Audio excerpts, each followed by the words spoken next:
Morning. It's now 2 months until our 3,000-mile road trip to Germany. So this week, we're back in the workshop, working on the Daimler to try and repair the horrendous damage that's happened to our chassis.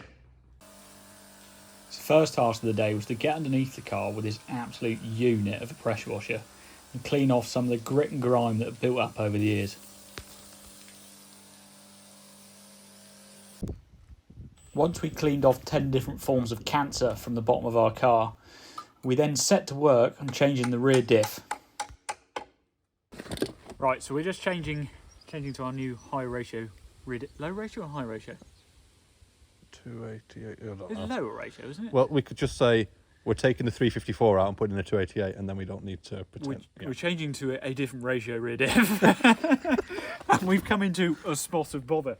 So this is the old diff, which is the 354. The 354 ratio diff. And we've got that out of the cradle, out of the rear subframe, and we're about to change in our 288 rear diff.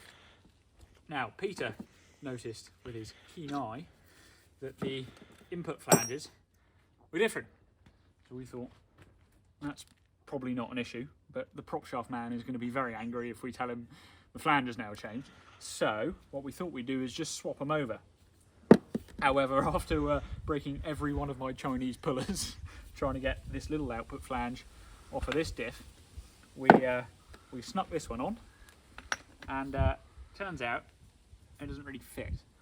So when we got it on, first of all the diff locked up because you've got to shim the distance between here and I guess the bearing in there to ensure the end float is right on that pinion, which at the moment it's wrong. And then we noticed that it's actually going to leak oil everywhere because the little bit of land here that this seal rides on the flange off this diff is much smaller. So what we're going to have to do is, I assume, get another seal to match this, and then we'll have to look at the specs probably and shim this to the correct level so we've got the right amount of end float and have another go, I guess. Yeah. But for now we can go ahead and put it all back in the cradle and put the subframe back in, and we can do all that in the car. Be right with that? Yeah. Right, so the new diff is now going back together. We got the discs and calipers back on, and because these are old-fashioned bolts, you see, they've got holes for lock wire in them. Unfortunately, we don't have any lock wire, so Peter's battling here with a bit of stainless TIG wire. Can't wait to be hooning it around the Nürburgring with that between us. It was better than what we did have. Yeah, to be fair, yeah, before this one didn't have any lock wire on it, and this one was unbelievably loose. So moments away from death, but Finger tight, I think, is the best way to describe that. If it's good enough for British Leyland, it's good enough for us. I mean, I reckon I could get a job at Boeing with that fucking car. Peter then resorted to an old Christian fable to help him rebuild our lower control arms. I'm trying to get the Peter Kernan and the burning bush. It's a sign from God, isn't it? This is... I'm not sure that's very healthy. Well, I think we're making the black down hills a bit more black. Very good. Yeah, we've got stalkers now. Have we? Yeah. It's not back down here. It's Edinburgh? Lincolnshire. It's North Kelsey. We're in North Kelsey. Here we are in Edinburgh. Freedom! A lot of people know Brink, you know. I've been talking about that. It's a very popular tourist destination.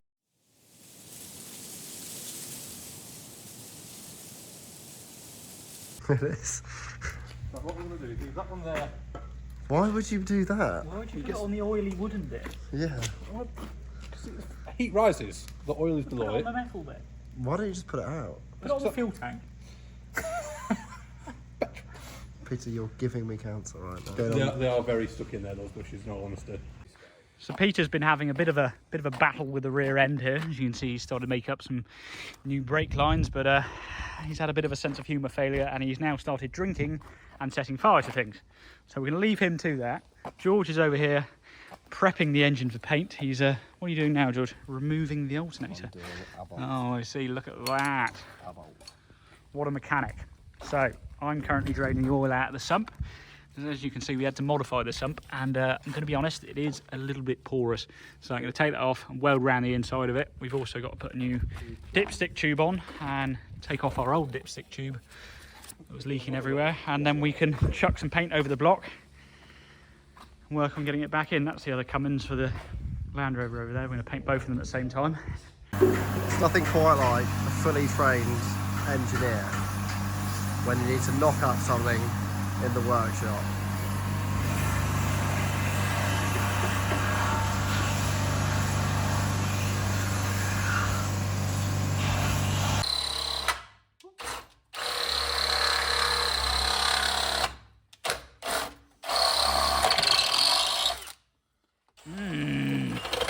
Very nice. Right, so I decided it was far too hot to get the TIG welder out, so I ended up just running the MIG welder around the inside of it. Just cleaned some of the splatter out, because we don't need that going through the engine. So I got that cleaned up. It's now time to put that on the engine, and then we can work on finishing the cleaning and putting a bit of primer on it. But in the meantime,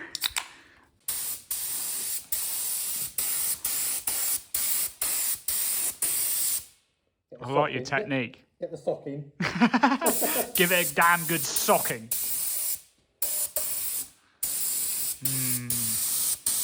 Black. Black.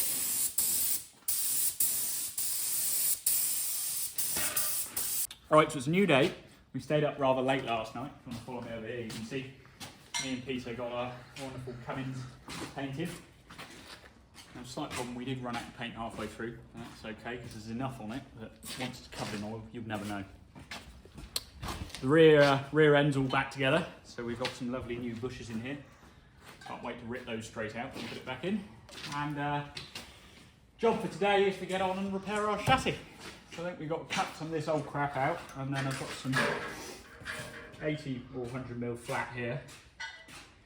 And we'll start welding that back in, get a bit more strength to it. Sling the rear end back in, and then get to work on the engine bay, I guess. It's got most of the nastiness cut out of this side. A little bit cleaned up and a little bit shiny. Next thing to do is I'm just cutting up some plate work down here, some nice little strips, and then start welding those in.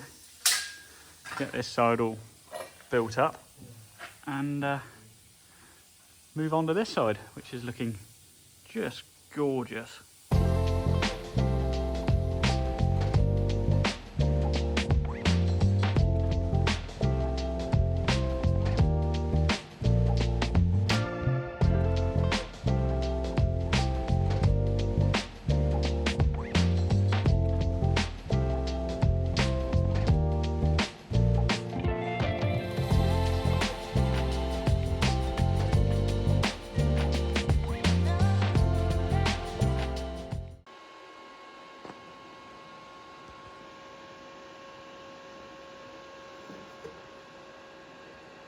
Going well?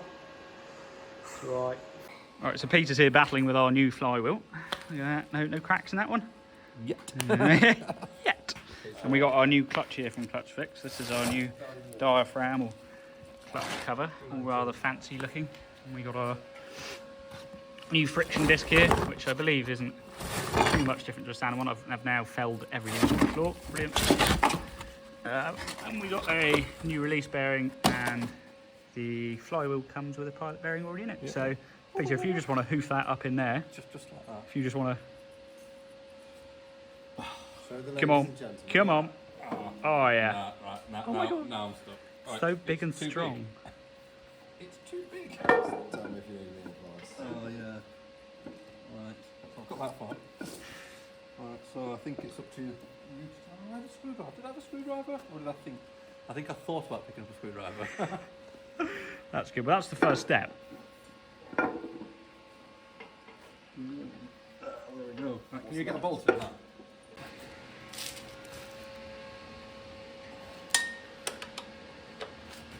Very big, strong bolts. I feel like it's going to get very loose all of a sudden. Right guys, that's going to do it for today's episode.